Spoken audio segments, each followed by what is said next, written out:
Here are 5 lessons that I learned raising $2 million in VC funds from my startup, Xena Intelligence, as a first time founder. The first lesson that I learned is that finding a good VC is hard. Well, getting VCs to invest is hard in itself, but finding a good VC is even more difficult. And now, how do I define a good VC? For me, a good VC is someone who supports the founders, who believes in the founders, especially before investing. And good VCs are those that even after they invest, they continue to follow up and give support when the founder asks for it, especially at the early stages. I have heard horror stories of VCs micromanaging, interfering, and losing faith openly in the founders, which in fact becomes a self-fulfilling prophecy. It diminishes the confidence of the founder and eventually leads to the founder making very bad decision and in turn causing negative outcomes for the startups. And this is more common than you can imagine. And I would say it's one of the most important aspects of being an early stage founder is to have a very strong support system in the form of a good investor, venture capitalist, or an angel investor as well. And that's super important. The second lesson I learned that startup accelerators like Techstars, Y Combinator, and many others aren't really helpful unless you have a good managing director or an amazing mentor or a set of mentors associated with those accelerators.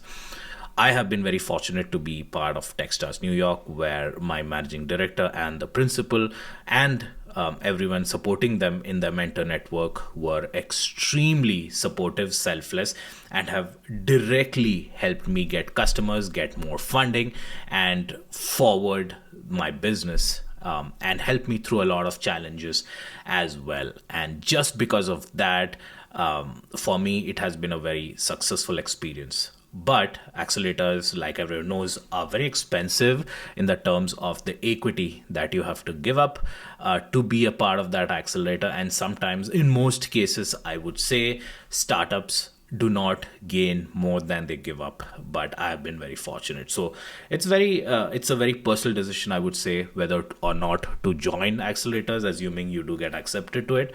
But in most cases, it is not, given my experience with other founders in my in my network as well. The third is, I think, often overlooked pretty much, is the aspect of building personal relationships with your VCs, with your investors, with your mentors is very important. And that means not just talking shop, but also having a sense of that personal building or personal relationship building that is often gotten lost. I think building that relationship opens you up to be more authentic. It opens you up to be in a position where the VC is more open to helping you out because they feel more connected to you. And that aspect I've seen very less discussed, because maybe people think that it is not important. Maybe people think that VC founder relationship is purely financial at best. But I think that building that personal relationship, especially for me, has been really useful, not just in enabling or giving the opportunity for investors to help me out in many different ways. And so I think that's kind of important as well, something that is often missed out. The fourth is that transparency is key. Transparency, authenticity, and being true to yourself when things are not going well.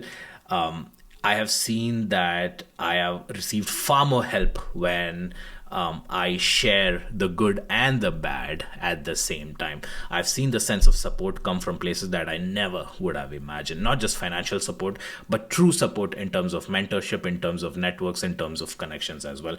And I often try to send out investor updates as often as I can, as true as I can. I have no issues being transparent. I have no issues being authentic, because I have seen that it not just that it comes naturally to me to be all that, but also that the support or the help that I've received as a result of being authentic has been much greater as well. And finally, the lesson that I've learned is that it is super important to be self aware. It is super important to be self conscious of your strengths, your weaknesses, your drawbacks, and not hesitate to be as authentic as possible in that.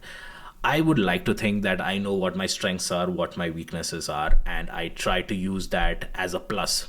I try to use that when I speak to other people. I try to use that when I decide who to surround myself with.